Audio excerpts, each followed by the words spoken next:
Looking back on all your years in various aspects of reporting, do you think that there was a right time to have been or to be in reporting? In other words, do you sense that there was a golden era, or there is now, or is that yet to be?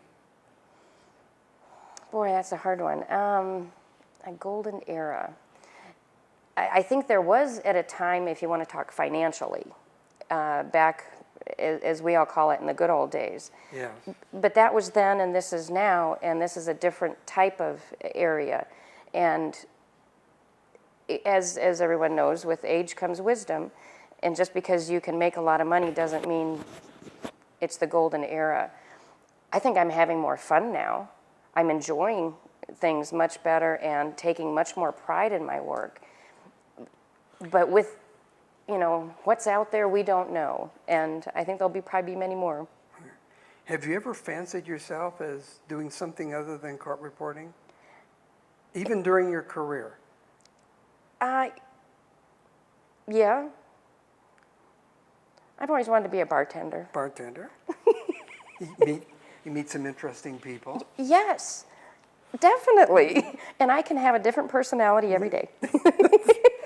No one would notice. Exactly.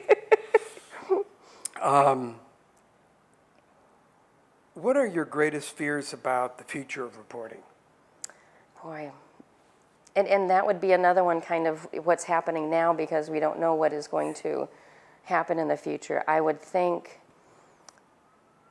being of the same mindset that I was going from my Selectric 2 typewriter to computers, is being afraid of the new technology that will be coming out and not, I don't want to say embracing it, but educating yourself on what is available and maybe how can you benefit from it, how can your job benefit from that, and not resisting change.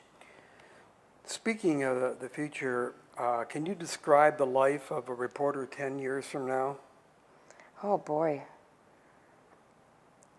Kind of like a Jetson thing. It might be.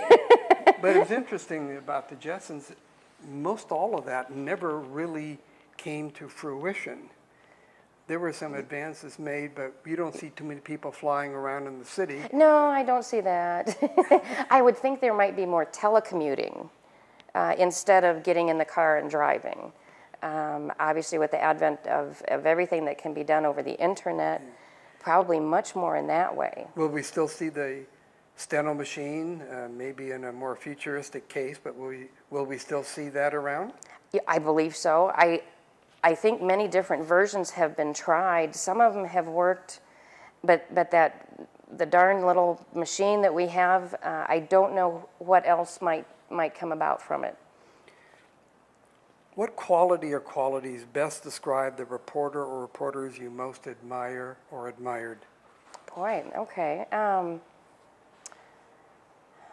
Flexibility, a sense of humor,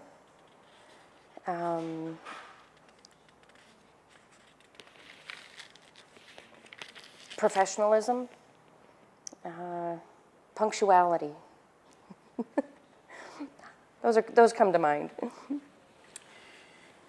Do you see captioning as an equal among equals, or is it the poor sister of reporting? Should it play a larger role? Will it play a larger role? How important really is it to the reporting community? Free associate with that. Okay. There are so many things happening, and actually this touches on a topic of my talk tomorrow.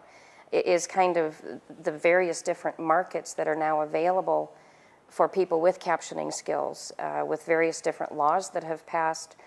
Internet videos will need to be captioned. There is a captioned radio project in the works. And boy, you can just imagine where that might go. And I think it's going to be one that, such as a freelance agency, a lot of freelance agencies are providing cart services. I think they may expand their service base to then include captioning in one form or another, because I think it's just going to explode. It really is. Working with captioning, as I take it you do day in and day out, What do you think the average reporter doesn't know about captioning that you'd like to tell them? Every day I wake up to write verbatim. I am writing every word. People think we summarize, we don't have to get everything, you don't have to be a merit writer.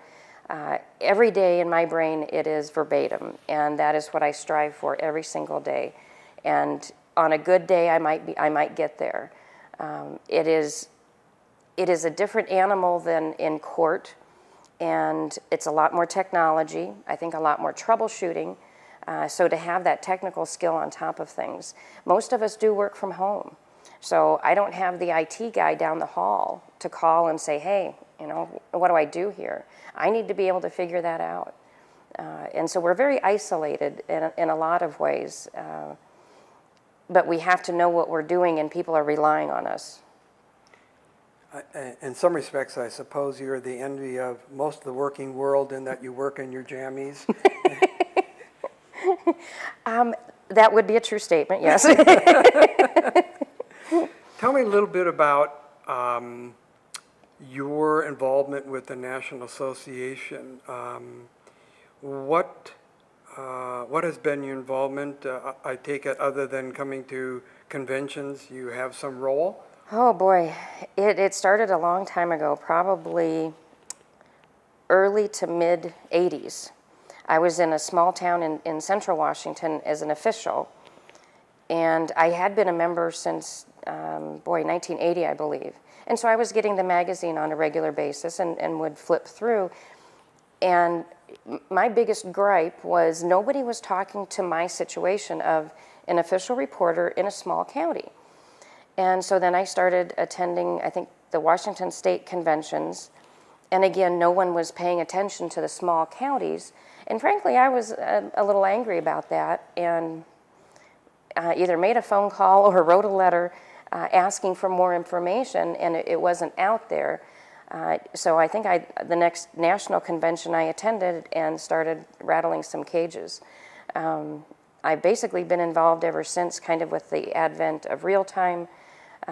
Back in the late 80s, early 90s, traveling around the country with the real-time seminars. And continuing on from there, I've been on a lot of the real-time task force, and now the chair of the captioning community of interest for a number of years.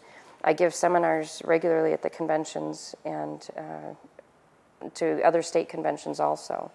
So it's been since the early 80s, been part of my life.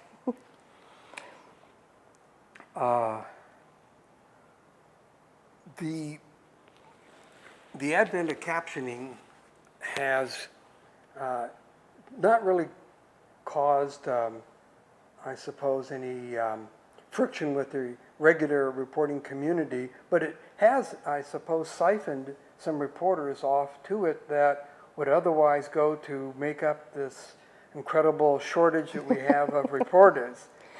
How do you think we ought to resolve that issue? Well, it's almost actually kind of possibly at this point gone full circle, as yes, that is the case. My guess, maybe 5 to 10 years ago, a number of officials and freelancers were seeing this new market that was booming and getting trained, and then, as we say, coming over to the captioning side.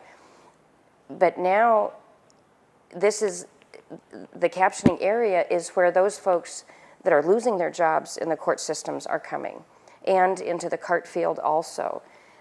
And yes, with attrition, the captioners that are of my era, you know, we're slowly siphoning ourselves out, and more people are coming in.